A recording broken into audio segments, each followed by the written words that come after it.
Hi guys, it's Bob here, flying solo for the Bob and Ramon show with a special bonus show, a bit of a filler really, because as you've probably seen, we're chucking videos out at the moment. But I was just minded to make this video because I've got a piece of gear visiting me, which I thought you might be interested in. So what I've got to show you today is quite an old pedal. It comes from like the 90s or even the 80s. It's really old, belongs to Ramon, who's not here. And it was sent to him as a gift by Vito of Fleetwood Mac, who is friends with Ramon, and Ramon does some odd jobs and chores for him in the UK. Did a chore for him recently, and Rick said thank you by way of this pedal. I'll do a close-up as well, but this is the pedal. It's called a Drive-O-Matic, and it's made by a bunch of people called Stamps Amplification. It's a purple double-sized pedal.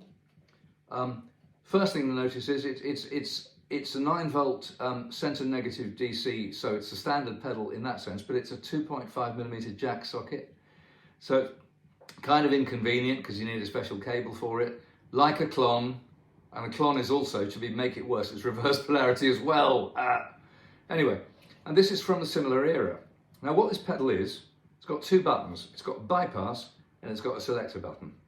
And then here you've got an output, which is a overall volume control, presence, which is higher end tone control, an A-B switch, which adds a bit of thickness to the sound. A is thinner, B is thicker. And then you've got these two gain controls here, one for each of two selectable channels, a red channel and a yellow channel. As you might imagine, the yellow channel tends to be a little more moderate. So when I was playing just then, it was originally just the guitar into my deluxe reverb. And by the way, I'm using really standard gear. This is a Mexican Strat, so nothing fancy going on here, except for Mark Foley's pickups, which are pretty fantastic. But it's a standard Mexican Strat, nothing special, going through a cable into my Fender Deluxe Reverb, so no trickery. And it's all pretty quiet in here, this isn't very loud either. So, the second sound you could hear was the yellow channel, which I'm using it at a tiny, you can see here the knob is turned down, it's almost off. So I'm using it in a sort of always on, kind of give it a bit of fatness, a bit of girth, a bit of kind of way, but not really affecting the tone of the drive very much. I then switched to something with a little more gain. I switched to the red channel, which is also nearly down at the bottom of its range. And that gives you a bit more bzz. Now, when this pedal arrived, Ramon lent it to me, he said, see what you can make of it. And I tried to read up about it. There's virtually nothing online about this pedal at all. It's really obscure. The few things that are online are kind of residual threads from the gear page and stuff like that from 25 years ago, right? And there's only about 5 of them. There's no instruction manual available for this. I can't find one anywhere. I don't know anything about Stamps Amplification. So I'm flying a bit blind really. All I've got is what I know, but it was interesting that most of those few comments online weren't particularly complimentary about this pedal. People said it was a bit fizzy. I think that's because it's designed to work to push an amp that's already beginning to go into breakup. I think that's what this pedal does superbly. And Vito very kindly left his settings on this pedal.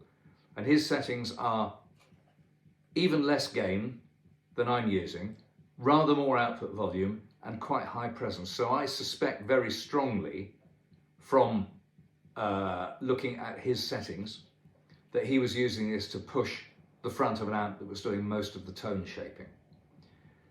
Having said that, it's a funny old pedal, as I say, it's a bit of a mystery. It doesn't get too good a press amongst the few comments I've seen, but having said that, I rather like it. I think it's pretty good. Would I buy one? Probably not, because I've got a dozen other bloody drive pedals and they all seem to work pretty well too.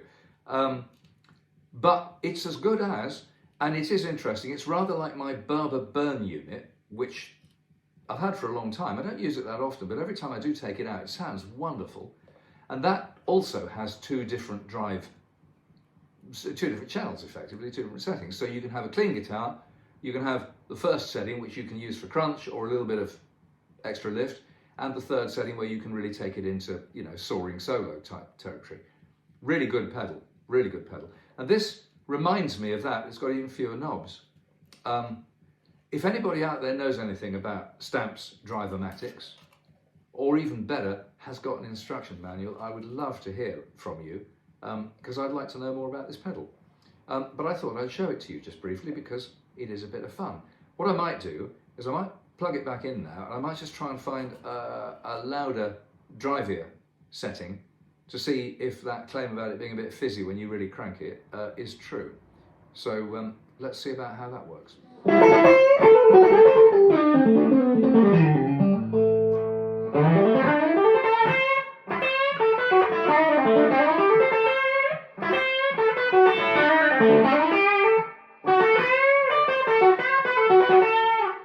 So that's it with the red channel at about halfway gain, more or less at noon. I'm going to take the output volume down a bit. I'm going to take it really right up, almost to full gain, just see what happens. It could be very screamy, I don't know.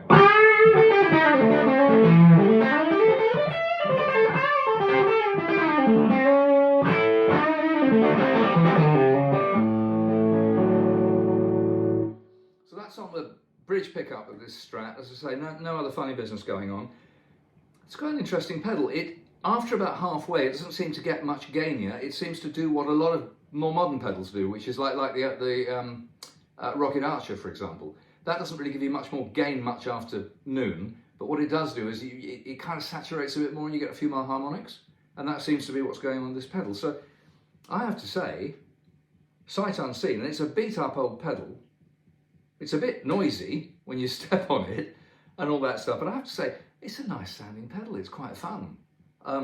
It's the kind of pedal you'd really have if you were one of those guys who had, shelves full of pedals and you just wanted to get one out of the box and plug it in and have some fun with it. So I think it's a pretty good pedal.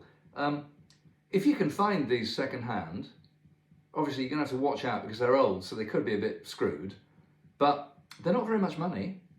And I think this is quite a clever pedal. I could gig this. I mean, if you're playing the kind of gigs where you want a small rig, you probably want, an amp that's quite warm, and then you want to push it a bit, either for clean lead or for rhythm, and then you really want to push it for solos. I reckon this box could do it. So there you go. That's a very quick interim filler review from Bob Without Ramon of the Stamps Drive-O-Matic, courtesy of Ramon's good friend, shout out for Rick Vito. And while I'm here, just a little advertisement.